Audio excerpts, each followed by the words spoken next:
ખોટા કોઈ માણસ ભેગા થઈ ખોટા દેખાડા ખોટા કોઈ વિડીયો એવું કઈ ન કરતા. 5 જણા સમજુ હોય પછી બાપા કે જે હોય એ અમારું એક આ રવા જોઈએ, બાકી બધું તમે તોડી ફોડી નાખો, જે કરો એ અમને બધું મંજૂર થાય. એક મંદિર રવા જોઈએ. હા હા બરોબર છે. એટલે 5 જણા જાઓ અને આ વસ્તુ મેં તમને મારું તો કહી દીધું. 5 જણા તમે જઈને તમારી રીતના શાંતિપૂર્વક સાહેબ હારે વાત કરીને પૈસા બાપા ગગરવાનું આપણે ધર્મનું કામ છે.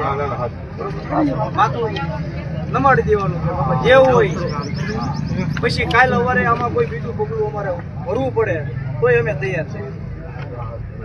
પેલા શાંતિપૂર્વક, પછી કોઈ આમાં તમે પછી સરકાર કાયદાની રીતે હાલતો હોય પછી આપણે આપણી રીતે હાલવું પડે. ન માને તોની વાત છે. એટલે પેલા શાંતિપૂર્વક સમજાવો. 5 જણા જાઓ અત્યારે બધા વિખાઈ જાઓ. અત્યારે કોઈની કાંઈ જરૂર નહીં. 4-5 જણા ખાલી જાઓ બરોબર. બધા આયા એ તમારી લાગણી છે. ના ના બરોબર. તમે એ સારું કહેવાય તો બધા ભેગા થયા.